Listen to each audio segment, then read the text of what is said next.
118 on the calendar in the matter of Sear versus Zanger. Parties have been sworn in, Judge. You may be seated. Folks, have a seat. Ms. Sear, you and Mr. Zanger are neighbors. Yes, we are. But I gather the properties are spread out. They're very far apart. How many acres do you have? I have 6.5. And Mr. Zanger, how many acres do you have property? Just short of 6. This is your complaint, that Mr. Zanger keeps peacocks, and he also has dogs. Yes. You claim that his peacocks got out of his property and came onto your property and ate your screens.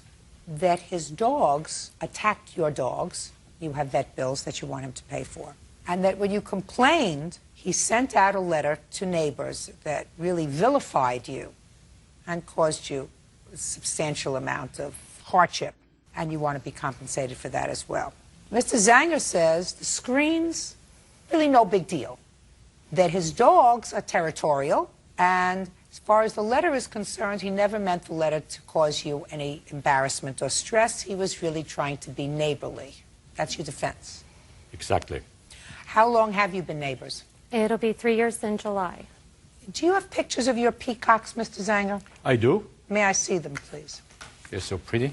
How long have you had these birds? Contained in any way? Not at all. Okay.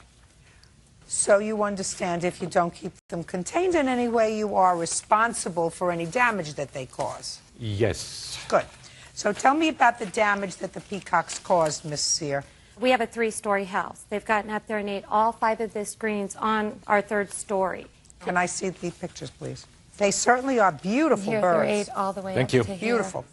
Where did you get them? In New York. How many do you have? Right now, There's only those. 2. The others were eaten by the mountain Ate all the way lions. up. And may I just add, at this point, I have them as security against rattlesnakes. Well, that's nice, but they eat her screens. That was none of my desire. I understand that, Or but my may not be your doing. desire, but they're annoying. This is the damage they caused. May I address you in that point? This happened actually 3 years ago. I came back from New York where I spent my summers on my island. And then I was told by one of the neighbors that Zach said his father had shot at the peacocks on the roof or above. I went up to the Sear residence. I introduced myself. They were new neighbors. And I met Mr. Sear. And I asked, and he said, yes, he shot above them because they were on a roof. I said, okay, why don't you use a water hose? Water does really deter almost all animals. Yeah. And eventually Mrs. Sear came out and she said, you know, they ate our screens. And I did not see them. Okay, well, somebody wasn't watching the store. How much is it going to cost you to replace the screens? The screens, I found a lower estimate for $85.79. $85.79, cheap enough, taking care of the screens. Let's get to the problem with the dogs. My son and his 9-year-old friend, my son was 11. They were walking. Were you there? I was at the house, no. You the Steph. son? Yeah. Step up. Tell me your name. Zachary Sear. All right, Zachary. When were you walking your dogs that you had a problem with Mr. Zanger's dogs? About April 26th. How many dogs were you walking? I was only walking 2. What kinds of dogs were you walking? German Shepherd and Lab. Mixed. Were you walking them on leashes? No. I was leading him with my hand. I was walking him down the road. We have like a halfway where it splits. And I go from there back and just check out the neighborhoods. Okay. Tell me what happened, Zachary. Okay, I was walking down and I see 3 dogs coming down. A St. Bernard and 2 looks like Black Labs and Rottweiler mixed. And the St. Bernard... And goofy and fun. Yeah. The St. Bernard's very sweet. We have one in our family. They are very sweet. I know. And then those 2 Rottweiler and Lab mixes, they were all sniffing, and then one started to bite the older dog. Whose older dog? Our older dog. They just started to fight and everything, and I was getting freaked out, so I tried to help. And then they went to go attack the younger dog, which is our dog, but that dog just ran away. Then they started attacking my dog's legs, and they started pouncing on her chest and everything, and she had a big, like, hump or something on her side of her ribs. And then my mom came back up, and that's when we got contact with Mr. Zanger. What did Mr. Zanger say to you, Miss Sear? Well, I heard the boys screaming, so I got in my truck and I drove down. I met with the boys, so I put the boys and the dog in my truck, and as I came, he came down in his silver car, And I pulled up next to him, and I said, "Do you see what happened?" And he says, "Yes." He goes, "My dogs are territorial." He says, "Anything that walks over here, they think that they own the road." I said, "If your dogs are dangerous, you need to take care of your animals." My dog never left my son's side as they were pouncing him and everything else. She's Okay. not aggressive. Okay, Mr. Zanger. Thank you. I would like to say the dogs have absolutely no Rottweiler in. Both of them are female and spayed. Good. That's very nice. They got off your property. Did you say to Miss Sear when she called you that my dogs are territorial? I did say so, yes. You see, when we moved there, we saw the area is so rural, and I felt we have our dogs there also to keep the rattlesnakes away. I had to kill rattlesnakes right in front of my house, and I have a 6-year-old granddaughter, and I want her to be Mr. safe. Zanger, my dear, you choose to live there. Yes. If you choose to live there, you have to have whatever protection you need for your 6-year-old granddaughter. That's... If you choose to have your 6-year-old granddaughter live in an area where she's playing in the front yard, but for your dogs and your peacocks, there are going to be rattlesnakes. That's your choice. You don't have the right to have dogs who've decided that their territory goes beyond the boundary of your deed. And when you do, you are responsible for the damage that they cause. So now I will see the letter. And then he issued out a letter to all of my neighbors in May stating that when I brought him my vet bill, I knocked on the door, Mr. Zanger walked out, shut the door behind him, and I said, "The other day when your dog said it," and he goes, "So what? Good." He goes, "Get off my property." I said, "You're responsible for what happens." He goes, "Get off my property right now." And I said, "It's very sad because I'm going to call animal control and it'll probably end up with your animals being destroyed." I did say that. I never said I was going to shoot them. His 6-year-old granddaughter was never there. He sent that out to my neighbors. Can I read the letter, please? Certainly.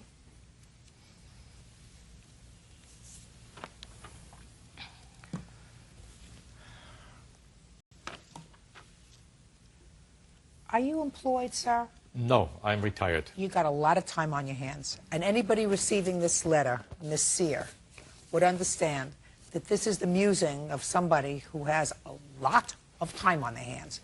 It's not the kind of letter that you're not only complaining about you, he's complaining about other people. He talks about other instances that happened in 1998 with his dogs. He talks about stolen car parts, which he doesn't attribute to you. It is the musings and meanderings of somebody who has nothing else to do. You don't get compensated for this. You do, however, get compensated for the injuries to your dogs and for the screens that his peacocks damaged. Those two amounts together come to $477.63. Judgment for the plaintiff. That's all. Parties are excused. You may step out. I think it was... Pros of a bored neighbor. Why the Sear versus Zanger case is the masterclass in rural absurdity we didn't know we needed. There is a specific kind of madness that only sets in when you have more than 5 acres of land and a neighbor who thinks they are the protagonist of a National Geographic documentary. We've all been there, haven't we? You move to the countryside for the peace and quiet, only to find out that the peace is interrupted by a flightless bird screaming on your roof, and the quiet is shattered by a territorial St. Bernard mix who thinks the local road is his personal kingdom. I sat down to watch this episode of our favorite courtroom drama expecting a standard, "your pet pooped on my lawn" dispute, but what I got was a surrealist masterpiece involving security peacocks, mountain lion casualties, and a defendant who writes letters with the narrative complexity of a Russian novel, but the logic of a toddler. As a critic who has seen everything from flying chairs to litigants who claim they can talk to ghosts, there was something uniquely grounding and yet utterly unhinged about the Sear versus Zanger clash. It wasn't just about the money. It was about the fundamental human desire to be neighborly while simultaneously being the most annoying person on the planet. I found myself oscillating between wanting to give Miss Sear a high five for her patience and wanting to buy Mr. Zanger a hobby that the stakes were low, under $500, but the ego on display was massive, stretching across those 12 total acres like a toxic fog. This episode serves as a perfect reminder that no matter how much land you own, you can never truly escape the person next door, especially if that person has decided that peacocks are a viable alternative to a home security system. It's the kind of television that makes you want to crawl into the screen, grab the microphone, and ask, Sir, did you really think the water hose suggestion would hold up in court? It's a tragedy of manners, a comedy of property lines, and a stark warning to anyone thinking about moving to a rural area without first checking if the neighbors are retired and musically inclined toward righting grievances. So, let's dive into this glorious mess, shall we? Because if there is one thing I love more than a clear-cut legal victory, it's a defendant who brings photos of the birds that ruined his life and expects us to say, how pretty. In the first act, which I've titled The Screen-Eating Sentinels, we are introduced to the central conflict. Miss Sear's three-story house has become a literal snack bar for Mr. Zanger's Peacocks.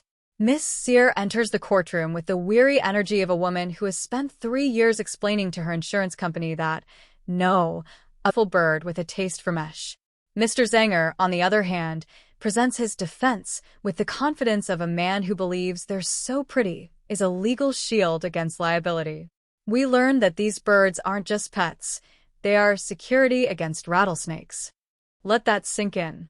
In a world of ADT and Ring cameras, our man Zanger is out here playing Pokemon, hoping his Pidgeot will take out the local Eakins. The absurdity peaks when he casually mentions that several of his other birds were eaten by mountain lions, yet he still thinks it's a good idea to let the survivors roam free to terrorize the neighborhood's architecture. The judge, clearly unimpressed by the ecological benefits of peacock-based snake defense, quickly establishes the you break it, you buy it rule of the animal kingdom. This leads us into the second act, the road warriors of the rural route, where the tension shifts from avian pests to canine combat. Here, we meet Zachary, the 11-year-old son who is just trying to walk his dogs when he was ambushed by Mr. Zanger's territorial pack. This isn't a minor scuffle, it's a full-on pouncing incident that leaves a dog with a lump on its ribs and a child freaked out. The defense? My dogs are territorial, says Zanger, as if stating a personality trait excuses a breach of the more rattlesnake protection for his granddaughter. At this point, the courtroom feels less like a legal proceeding and more like an audition for a low-budget Western where the snakes are the primary antagonist. The act concludes with a confrontation on a driveway that feels like a scene from a suburban noir, complete with a silver car, a truck, and a dismissive "get off my property." Finally, we reach the third act, the epistolary breakdown, where the true depth of Mr. Zanger's boredom is revealed. After being presented with a vet bill, Zanger decides that instead of paying the $400, he will write a manifesto to the entire neighborhood. This isn't just a letter, it's a historical archive of his grievances dating back to 1998, covering everything from stolen car parts to general musings. The judge's reading of this letter is the highlight of the show, as she perfectly identifies Zanger as a man with a lot of time on his hands. The climax isn't a grand revelation, but a quiet, mathematical dismantling of Zanger's excuses. The screens plus vet bills formula equals $477.63, and just like that, the Peacock King's reign of terror and his literary career is brought to a swift, legally binding halt. Miss Sear gets her justice, the very expensive lesson in why neighborly doesn't mean my animals can eat your house. Let's talk about the casting here, because if this were a scripted drama, Mr. Zanger would be the neighbor you'd hire a private investigator to watch from a safe distance. He possesses that very specific brand of retired eccentric energy that makes you wonder if he's actually a genius or just someone who has completely forgotten how social contracts work. His face when Miss Sear describes the screen-eating incident is a fascinating study in selective hearing. It's a look that says, I'm nodding, but I'm actually mentally restacking the logs on my island in New York. And can we please discuss the island? Mentioning your private island in a small claims court is the ultimate main character syndrome power move. It's the verbal equivalent of wearing a crown to a DMV appointment. He isn't just a neighbor. He's a man who clearly believes that the laws of civil liability don't apply if you own enough acres and enough colorful birds. Then we have Miss Sear, the patron saint of frustrated suburbanites forced into a rural nightmare. Her expression throughout the hearing is a perfect cocktail of, I can't believe I'm paying for a transcript of this, and I should have just moved to a gated community with strict HOA rules about poultry. She is the victim of the most history. My peacocks are for security, Zanger claims with a straight face, and you can practically see the gears in Miss Sear's brain grinding to a halt as she tries to process how a bird that screams like a haunted toddler is supposed to stop a rattlesnake. The chemistry between them is essentially a car crash happening in super slow motion. One side is trying to have a rational conversation about property damage and vet bills, while the other is operating on a plane of existence where mountain lions are just part of the overhead and water hoses are the only recognized form of law enforcement. The real GOAT of this episode, however, is young Zachary. The moment that kid steps up to the microphone, the atmospheric pressure in the room changes.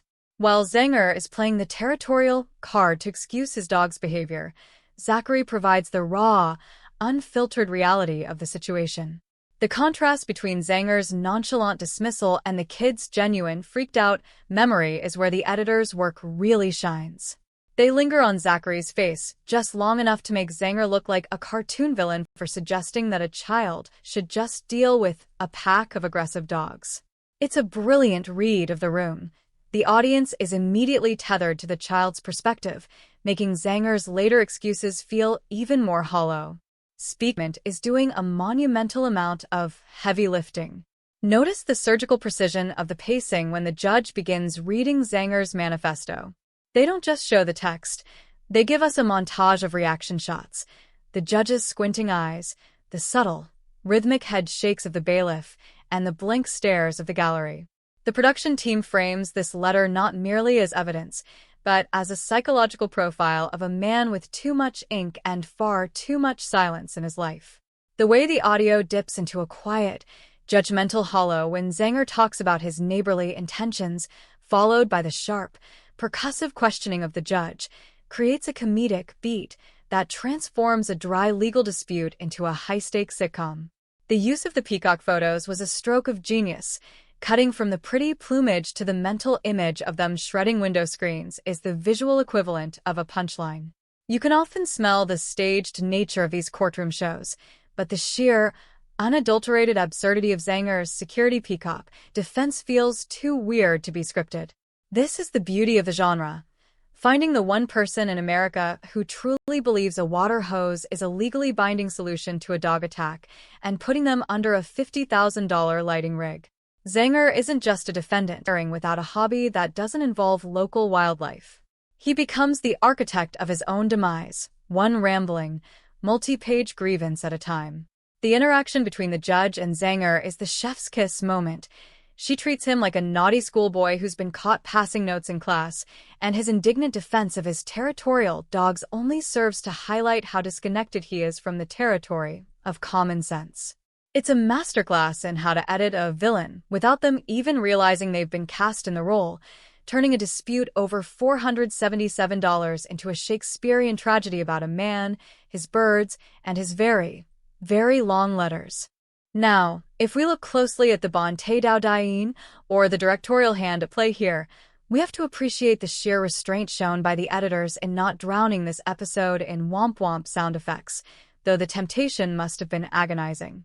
There is a specific rhythm to the way they cut between Mr. Zanger's grandiose descriptions of his New York island and the tight, claustrophobic close-ups of Miss Sear's exhausted face. It's a masterclass in visual storytelling that highlights the vast mental chasm between the two parties. The production team clearly understood that they didn't need to manufacture drama when they had a man who uses the word neighborly, while simultaneously being accused of fingers on the photos of the peacocks is particularly telling. It's a classic bait-and-switch edit. They show us the beauty of the birds, letting the audience have a momentary, moment, only to immediately cut back to the judge's stone-cold expression, reminding us that aesthetics are not a legal defense for property damage. And let's talk about the audio cues.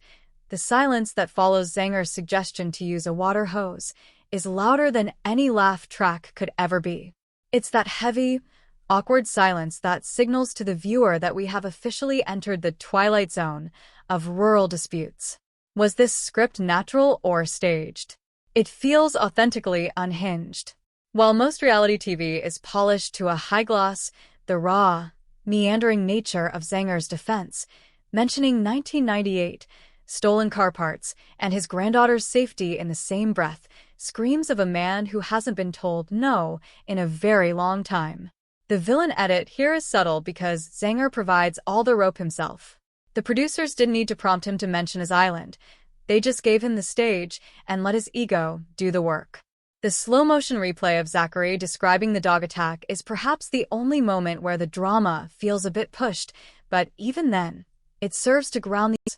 It's a clever way to ensure the audience doesn't just laugh at the Peacock Man, but also feels the weight of the danger his territorial mindset creates.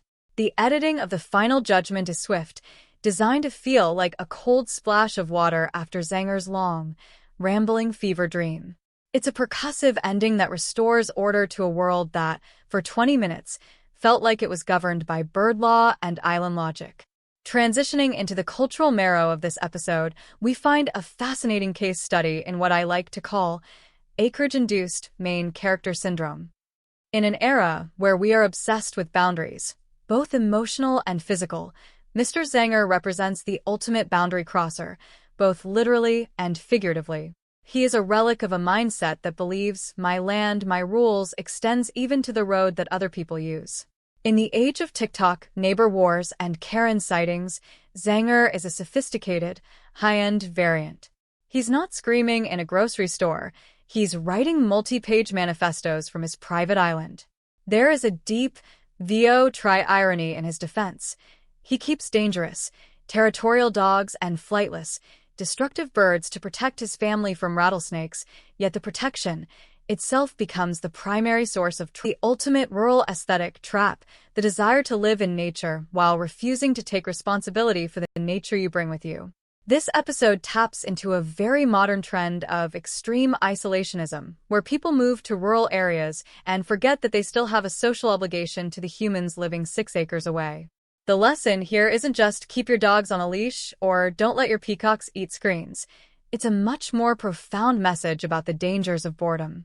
As the judge so accurately noted, Zanger has a lot of time on his hands, and in the 21st century, a bored person with a sense of entitlement is a more dangerous predator than any mountain lion.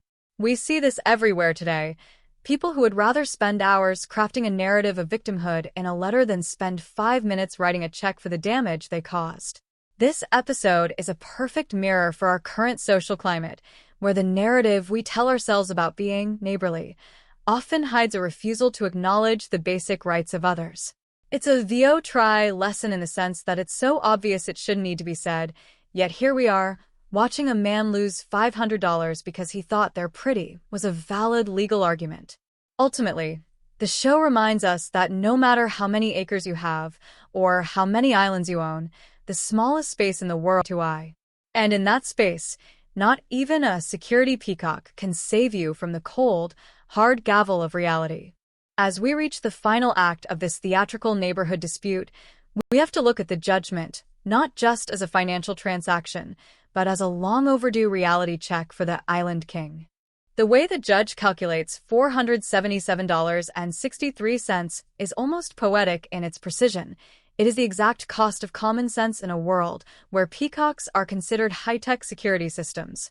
Watching Mr. Zanger's face as his rattlesnake defense crumbles is like watching a slow-motion video of a balloon losing air. It's both pathetic and immensely satisfying. There is a profound cultural irony in how he uses his neighborly intentions as a weapon. It reminds me of the modern toxic positivity trend where people do whatever they want and then get offended when you point out the damage, simply because their intent was good. "I never meant to cause stress," he says, while essentially sending a multi-page harassment letter to everyone on the block. It's the ultimate gaslighting maneuver, a tactic we see daily on social media, where the perpetrator somehow becomes the victim of unneighborly reactions. This episode teaches us a try, yet vital lesson: your freedom to live your rural again. In the age of main character energy, Mr. Zanger is a cautionary tale for all the aspiring influencers and eccentric retirees who think the world is their backdrop and the people around them are just supporting cast members.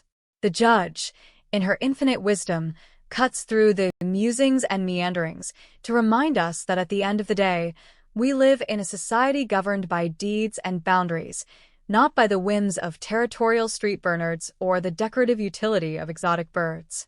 The final hot mic moment where someone mentions college student Stephanie adds a bizarre meta layer to the whole production, leaving us wondering if this entire neighborhood is just an elaborate social experiment gone wrong. But for Miss Sear and Zachary, the takeaway is much simpler. Justice doesn't always come in the form of a grand apology. Sometimes, it just looks like a check for $477.63 and the sweet, sweet silence of a courtroom that has officially stopped listening to your neighbor's nonsense. It's a victory for the normal people, a small but significant win for anyone who has ever had to explain to a stubborn person that pretty doesn't pay the vet bills. So, as we close the file on the Sear versus Zanger case, let's all take a moment to appreciate our own neighbors, the ones who guard, and most importantly, the ones who realize that peacocks are for looking at, not for patrolling the perimeter of a 3-story house. This wasn't just a trial. It was a public service announcement for the preservation of sanity in the suburbs, a reminder that the loudest bird in the yard is usually the one that's about to cost you $500. As a critic, I give this episode 5 out of 5 stars for its sheer, unadulterated absurdity, but as a human being, I'm just glad I don't live anywhere near a security peacock. It's the kind of TV that makes you want to hug your local animal control officer and double-check your own fence lines, because in the wild world of rural disputes, the only thing more dangerous than a mountain lion is a man with a typewriter and a grudge. Final judgment. The plaintiff gets her money, the defendant gets his ego bruised, and the audience gets a masterclass in why neighborly is a verb that requires actual effort, not just a water hose and a prayer. Stay snarky, stay grounded, and for heaven's sake, keep your peacocks off the roof. To wrap up this rural epic, we have to address the cultural core that makes this episode a timeless artifact of human eccentricity. We are currently living in an era where everyone is obsessed with living their best life, often at the expense of everyone else. Unwitting poster child for this, main character syndrome. He has curated a life involving private islands, exotic birds, and a pack of territorial guardians, but he forgot the most basic rule of the social contract. You don't get to outsource your security to a bird that thinks window mesh is a delicacy. The ultimate lesson here, which resonates perfectly with today's cottagecore and off-the-grid trends, is that the aesthetic of country living doesn't excuse you from the ethics of communal living. We see this all over social media, people moving to the middle of nowhere, and then acting shocked when the nowhere involves other people with rights. The irony of using a peacock as a rattlesnake alarm system is the kind of logic that would go viral on TikTok today, probably under a soundbite about unbothered kings, yet in the cold light of a courtroom, it's just expensive delusion. This episode serves as a spiritual predecessor to the modern Karen or Kevin encounter, but with a more intellectual, retired professor on an island twist. It reminds us that boredom is the true antagonist of the 21st century. When people have nothing but time and acreage, they start inventing their own laws of physics and liability. The lesson for the youth of today, the generation of quiet quitting and setting boundaries, is that your boundaries are the opinion of who owns the road. There is something deeply empathetic about the judge's final dismissal. She sees through the bluster and identifies the core issue, which is a man who has simply lost his way in his own vast property. My final sharp take? If you find yourself writing a manifesto to your neighbors that mentions car parts from 1998 to justify why your dog bit someone in 2024, it's time to trade the peacocks for a Netflix subscription and a therapist. The chemistry of this courtroom wasn't just about a legal victory for Miss Sear. It was about the restoration of a shared reality. We watch this show because we need to know that even in a world where men with islands can let their birds eat your house, someone with a gavel will eventually say, "No, that's actually not okay."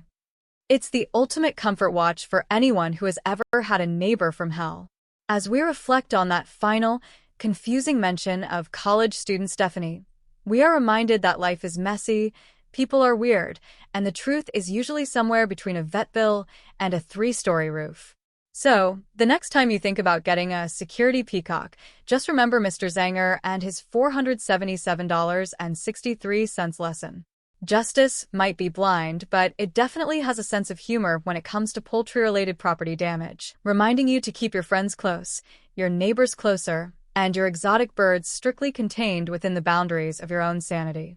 Final verdict for the audience: 10 out of 10 for entertainment, 0 out of 10 for Zanger's snake defense strategy, and a gold medal to Zachary for keeping his cool while the adults were busy playing Game of Thrones with the local wildlife.